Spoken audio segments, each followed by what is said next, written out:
السلام عليكم. ازيكم يا حبايبي؟ عاملين ايه؟ صباح السعادة، صباح الهنا، صباح السعي على الرزق. الساعة دلوقتي 5:30 الصبح. زي ما احنا متعودين بنصحى بدري. على رأي المثل الشغلة البدرية منسية. النهاردة عندنا شغلة في الأرض.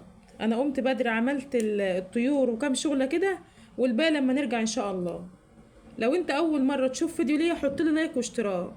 أنا نفسي القناة تكبر بيكم، وبشكر كل اخواتي اللي بيكتبوا لي كومنتات حلوه، ربنا يكبر خاطركم. يلا بينا بقى نبدأ نشوف احنا رايحين الارض نعمل ايه. احنا عندنا خطين فلفل وخطين بتنجان، زارعينهم كده على قد اكل البيت، بس العفش مبهدلهم خالص. قلنا قبل ما نرويهم نروق العفش ده ونحط لهم شويه كيماوي زي ما انتوا شايفين كده.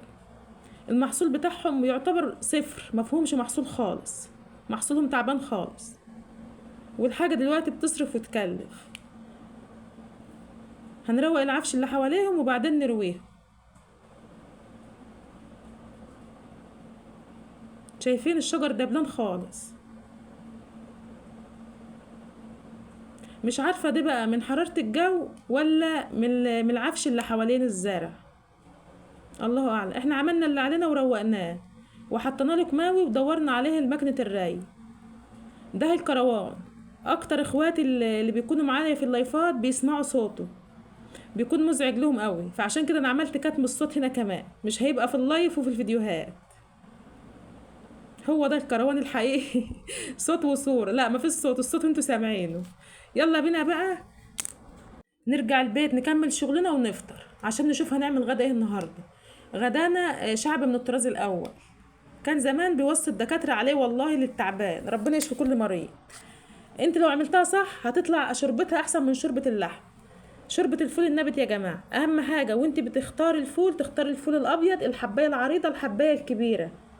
بتبيتيه في الميه 24 ساعه، يعني ميعاد ما تبليه تنقعيه في الميه وميه كتير، ميعاد ما تصفى عليه الميه.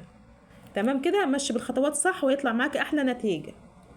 خلاص انا صفيته، تاني يوم بقى هبدا ان انا اعمل له التسبيكه بتاعته، فهيكون معاكي بالشكل اللي انت شفتيه ده. التنبيته دي اهم حاجه ان هو يكون متنبت صح. هديله شطفه واركنه على ما اعمل له التسبيكه. التسبيكه بتاعته عباره عن نص راس توم على معلقه سمنه بلدي على شويه زيت. بصلايه صغيره بقى بحطها على التسبيكه. هقلب التوم لما ياخد اللون الذهبي. اعمليه بالطريقه دي وهتاخدي منه احلى شوربه نابت. والله انت لو مش بتحبيها هتحبيها، لان هو فعلا بيكون طعمه حلو. هنزل بقى بالطماطم اللي معايا. الطماطم دي انا كنت مطلعاها من الفريزر، عشان كده زودتها شويه ميه عشان تفك مني بسرعه. بهاراتك بقى اللي تحب تحطيها، انا حطيت ملح وفلفل اسود مش اكتر من كده. هسيبه بقى يتسبك براحته قبل ما انزل بالفول. قبل ما انزل بالفول انا فرزته تاني، لو في حبايه مفتوحه او حبايه مش منبته كويس او كده بشيلها. بنزل بيه واول ما يغلي بسيبه يستوي براحته. يلا بقى نعمل صينيه رز حلوه معاه. عملت صينيه رز معاكم كتير خالص، رز معمر وشويت جنبها شويه بتنجان. لو انت وصلت معايا لحد هنا ما تنسنيش باللايك والشير واشتراك يا جماعه، وما تنسنيش بكومنت حلو منكم. احلى شوربه نابت تاكليها زي شوربه اللحمه بالظبط. جربيها كده وانت مش هتنسي، مش هتبطلي تعمليها تاني، ومش هتنساها من حلاوتها.